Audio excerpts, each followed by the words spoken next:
Topic देखते हैं, that is operator overloading.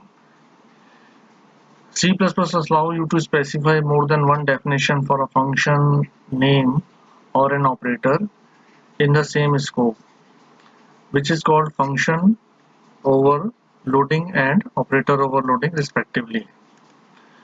तो फंक्शन ओवरलोडिंग तुमने देख ही लिया एक्चुअली में कि प्रोग्राम में we can create more than one function with same name in our program, but the function prototype must be differentiate on the basis of its argument. पर अब यहाँ देखते हैं ऑपरेटर ओवरलोडिंग। तो what is the meaning of operator overloading? Actually operator overloading means कि we can give the more than one definition in the operator. That means कि operator मतलब कौन से हो गए, जैसे कि प्लस ऑपरेटर हो गया, अरिथमेटिक ऑपरेटर हो गया, रिलेशनल ऑपरेटर हो गया, और असाइनमेंट ऑपरेटर हो गया, लॉजिकल ऑपरेटर हो गए। तो ये सब क्या है, ऑपरेटर्स हैं। तो इनकी ओवरलोडिंग से क्या मतलब है? ओवरलोडिंग से मतलब है, तो ये सब जितने भी ऑपरेटर हैं हमने C++ में पढ़े, इन सब ऑपरेटर की क्या एक डेफिनेशन तो ऑलरेडी होती है। मतलब कि जैसे प्लस ऑपरेटर है, तो प्लस ऑपरेटर का काम क्या है कि दो न्यूमेरिकल वैल्यूज को या कैरेक्टर वैल्यू को ऐड करना। सब्ट्रैक्शन जो है, माइनस ऑपरेटर जो है वैल्यू को सब्ट्रैक्ट करेगा। और इसने इस तरह से जितने भी ऑपरेटर हैं सबकी एक फंक्शनलिटी तो ऑलरेडी है। पर ये जो ऑपरेटर हैं क्या हर केस में काम करते हैं? नहीं, हर केस में आपके ऑपरेटर की फंक्शनलिटी सेम नहीं होती जैसा कि हमको दिखती है। मतलब ये कि जैसे प्लस ऑपरेटर है, इसकी हेल्प से आप दो इंटीजर वैल्यू, दो float value, even though character value को ऐड कर सकते हो। पर आप देखिए कि क्या आप दो स्ट्रिंग को ऐड कर सकते हो? नहीं कर सकते हैं।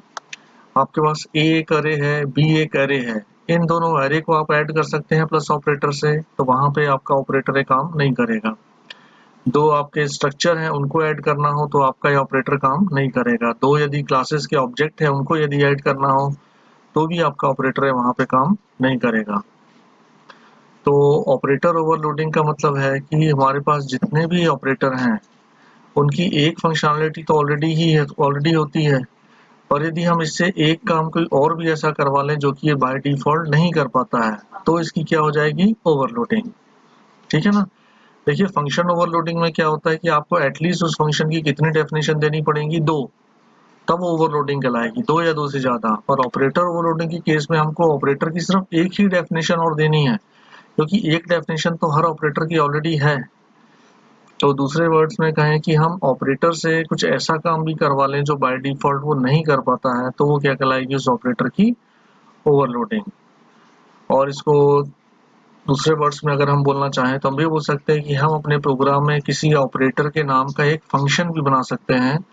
तो जब हम उस ऑपरेटर का कहीं प्रोग्राम में यूज करेंगे, तो जब इसकी प्राइमरी डेफिनेशन फेल हो जाएगी, यदि उसकी प्राइमरी डेफिनेशन फेल होती है तो वो हमारी दी हुई इस दूसरी डेफिनेशन को वो क्या करेगा, कॉल करेगा। तो यहाँ पे ध्यान रखिएगा कि फंक्शन ओवरलोडिंग है, इसमें जो कॉलिंग होती है वो किस बेस पे होती है, आर्गुमेंट के बेस पे होती है। ये आर्गुमेंट का डेटा टाइप या नंबर ऑफ आर्गुमेंट जैसे होंगे वैसे ही आपका ये ऑपरेटर जो हो, वैसे ही फंक्शन आपका कॉल होगा।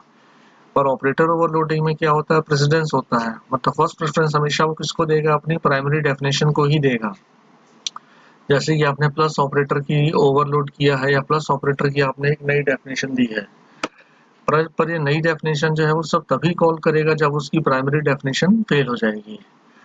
तो ये है आपका फंक्शन ओवरलोडिंग का सिंटैक्स, बिल्कुल सॉरी ऑपरेटर ओवरलोडिंग का सिंटैक्स बिल्कुल फंक्शन जैसे ही है। बस ध्यान रखना है कि यहाँ पे आपको कीवर्ड यूज करना है, कौन सा, ऑपरेटर, और फिर यहाँ पे आ जाएगा ऑपरेटर का आपका साइन। ऑपरेटर नेम ना बोल के हमको यहाँ पे क्या लिखना चाहिए, ऑपरेटर साइन। जैसे प्लस है तो प्लस आ जाएगा, माइनस है तो माइनस आ जाएगा, अंदर आर्गुमेंट आ जाएंगे और बाहर क्या आ जाएगी, आपकी डेफिनेशन आ जाएगी। तो यहाँ देखिए आपका एक एग्जांपल हमने बनाया है आपका किसका, ऑपरेटर ओवरलोडिंग का। तो ऑपरेटर ओवरलोडिंग में यहाँ पे हमने एक प्रोग्राम बनाया है, लिखा है int a b. Public section में हमने एक कंस्ट्रक्टर बनाया है जो कि आपका क्या है, ब्लैंक है, मतलब ये डिफॉल्ट कंस्ट्रक्टर है। और दूसरा एक और कंस्ट्रक्टर है जो कि दो आर्गुमेंट एक्सेप्ट करेगा और ए और बी में डालेगा। और इसके बाद हमारे पास पुट फंक्शन है जो कि ए और बी की वैल्यू को प्रिंट करेगा। तो ये तो आपका नॉर्मल क्लास हो गया। पर यहाँ पे हमने मेन चीज है कि यहाँ पे हमने क्या बनाया है, एक ऑपरेटर की डेफिनेशन भी दी है। तो आप देख सकते हैं कि फंक्शन नेम की जगह क्या लिखा हुआ है, ऑपरेटर प्लस। रिटर्न टाइप क्या है इसका, माय, और जो आर्गुमेंट है वो भी क्या है आपका, माय टाइप है, जिसके लिए हमने ऑब्जेक्ट डिफाइन कर दिया है op2, और ये इसकी डेफिनेशन है। तो जब डेफिनेशन कॉल करेंगे तब हम इसको देखेंगे कि यहाँ क्या हो रहा है, और ये है आपका मेन फंक्शन, ठीक है ना। तो यहाँ पे हम इसको समझने के लिए थोड़ा सा डायग्राम बना लेते हैं। तो ये देखते हैं, क्लास में हमने क्या किया, सबसे पहले एक माय क्लास का ऑब्जेक्ट बनाया ob1, जिसमें हमने 10 और 20 दो वैल्यू पास की। तो 10 और 20 कहाँ जाएंगे, एक्स और वाई में, कंस्ट्रक्टर है ना, इसलिए ऑब्जेक्ट बनाते ही हमने वैल्यू पास की है। 10 20 जाएगा आपका कहाँ पे, एक्स और वाई में, एक्स और वाई के थ्रू ए और बी में। तो ऑब्जेक्ट 1 में इसकी वैल्यू हो जाएगी 10, इसकी वैल्यू हो जाएगी 20। ठीक इसी तरह से ऑब्जेक्ट 2 में हमने 30 40 पास किया, तो यहाँ पे कितना जाएगा 30, यहाँ कितना जाएगा 40। इसके बाद हमने माई क्लास का एक और ऑब्जेक्ट बनाया है OB, सिर्फ OB। तो यहाँ इसको भी बना लेते हैं एक माई क्लास का ऑब्जेक्ट।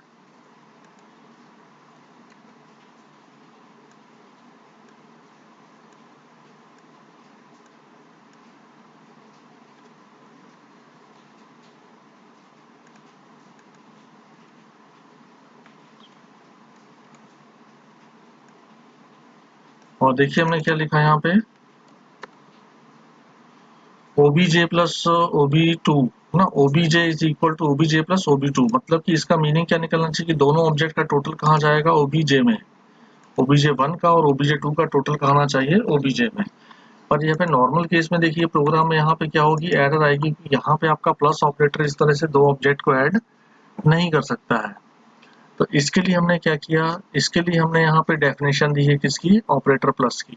तो अब देखिए आप, अब यहाँ पे इस स्टेटमेंट में object 1 plus ob1 plus ob2, ठीक है ना, ob लिखा हुआ है, तो यहाँ पे मैं ob कर देता हूँ, कंफ्यूजन ना हो, ob ob ob, तो ob1 प्लस ob2, तो ob1 प्लस ob2 से यहाँ पे प्लस ऑपरेटर की प्राइमरी डेफिनेशन फेल होगी, तो यहाँ से किसको कॉल करेगा, हमारे इस फंक्शन को। और यहाँ पे देखिए रिसीविंग में कितने पैरामीटर हैं, एक। तो यहाँ पे क्या होता है एक्चुअली में कि प्लस जो ऑपरेटर हम कॉल करते हैं उसके जो राइट साइड वाला जो ऑपरेटर है वो एक्सप्लिसिटली पास होगा, और कहाँ जाएगा, op2 में, मतलब कि ob2 की वैल्यू जाएगी op2 में। तो इसकी वैल्यू यहाँ पे चले गई, और इसकी वैल्यू कितनी हो गई, 30 एंड 40। और आपका ob1 जो था वो इम्प्लिसिटली पास होगा किसके थ्रू, दिस पॉइंटर के थ्रू। तो दिस पॉइंटर के थ्रू कौन पास होगा, ये। तो ये मतलब क्या होगा बेसिकली कि जो दिस पॉइंटर होगा, क्योंकि हर क्लास में हमने देखा था कि एक इम्प्लिसिट पॉइंटर होता है, कौन सा, दिस पॉइंटर। दिस पॉइंटर किसको रेफर करेगा, ob1 को। तो जो आपका दिस पॉइंटर है वो डायरेक्टली रेफर करने लगेगा किसको, इस क्लास को। मतलब मैं यदि यहाँ ए और बी में कोई चेंजेस करता हूँ तो वो चेंजेस डायरेक्टली कहाँ होंगे, OB में होंगे।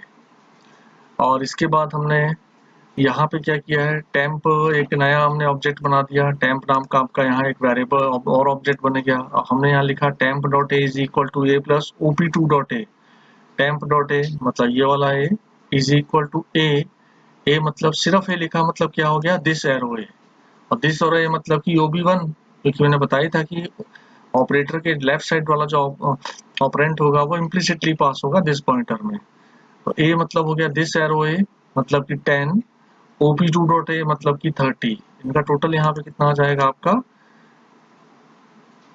10 प्लस 30, मतलब यहाँ पे आ गया कितना, 40। और इसी तरह से temp dot b is equal to b plus op2 dot b. Temp dot b मतलब कि ये वाला b is equal to b मतलब कि 20 प्लस 60। तो ये कितना हो जाएगा आपका 20 प्लस 40, मतलब ये हो जाएगा आपका 60। और फिर रिटर्न टैम्प, हमने इस टैम्प को क्या किया है, रिटर्न किया है। तो ये टैम्प जो होगा रिटर्न होकर कहाँ चले जाएगा, OB में, क्योंकि यहाँ जो ये जब यहाँ प्लस ऑपरेटर आपका कॉल होगा तो उसका जो आउटपुट होगा कहाँ आएगा, OB में।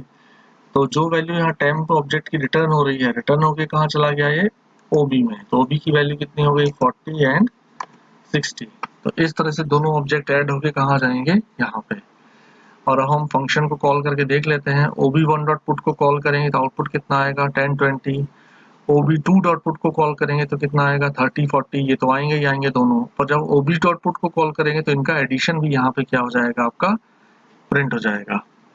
तो इस तरह से हम बोल सकते हैं कि हमने दो ऑब्जेक्ट को यहाँ पे क्या किया है, ऐड कर लिया। तो बेसिकली दो ऑब्जेक्ट को ऐड करने का मतलब कि इसकी जो डेफिनेशन है, डेफिनेशन जो है उस ऑपरेटर की हमको खुद एक्सप्लिसिटली डिफाइन करनी पड़ती है, ताकि जब इस फंक्शन की उस ऑपरेटर की प्राइमरी डेफिनेशन फेल हो जाए तो हमारी दी हुई डेफिनेशन जो हो उसको वो क्या कर सके, रन कर सके। तो इस प्रोग्राम को एक बार चला के भी देखते हैं हम।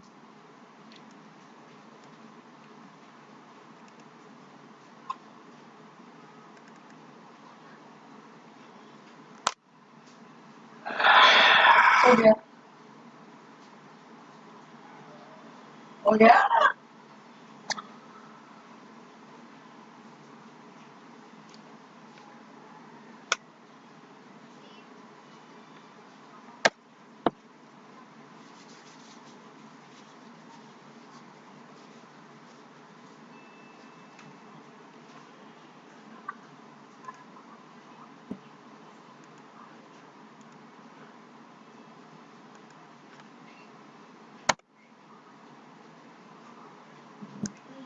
तो जब तक कोड ब्लॉक हो रहा हो, ओपन हो रहा है, तब तक बताता हूँ। अब यहाँ पे देखिए दो ऑब्जेक्ट में बेसिकली हमने क्या किया है, इनकी वैल्यू जो है या इनके वेरिएबल को हमने इम्प्लिसिटली ऐड किया है। यदि मैं इसी प्रोग्राम में यहाँ माइनस माइनस कर दूं तो क्या होगा, ए और ए मतलब इन दोनों ऑब्जेक्ट का क्या हो जाएगा, सब्ट्रैक्शन पे आ जाएगा, है ना। तो ऑपरेटर तो हम प्लस ही लिखेंगे, प्लस से प्लस ऑपरेटर कॉल होगा, पर उसकी डेफिनेशन के अंदर में यहाँ पे कुछ दूसरा काम भी इससे करवा सकते हैं। मतलब इसीलिए कई लोग ऐसा ही बोलते हैं कि ऑपरेटर ओवरलोडिंग मतलब कि हम एडिशन से क्या करवा सकते हैं, हम प्लस से माइनस करवा सकते हैं, माइनस से प्लस ला सकते हैं, पर एक्चुअली में उसका यहाँ पे मतलब वो नहीं है। वो मतलब कुछ वैसे निकलेगा कि जैसे आपके फंक्शन का नाम सम है पर अंदर आपने माइनस करवा दिया है, ठीक है ना। तो यहाँ पे उसका एग्जैक्टली मतलब वो नहीं है। एग्जैक्टली मतलब क्या है यहाँ पे, कि आपने प्लस ऑपरेटर से आप वो काम भी करवा सकते हैं जो कि वो बाय डिफॉल्ट नहीं करता है। तो यहाँ पे हम प्रोग्राम देखते हैं, इसको चला के एक बार।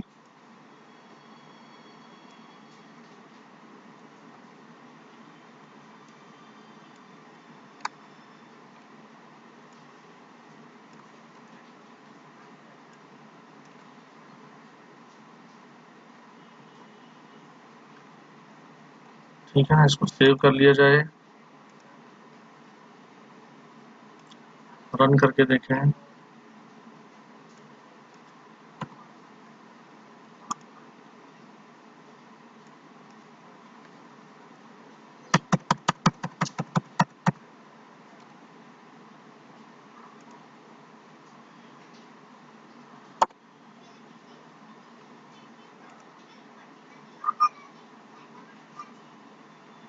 तो देखिए 10 20 30 40 एंड 40 60, तो आपका क्या आ जाएगा, आउटपुट आ जाएगा।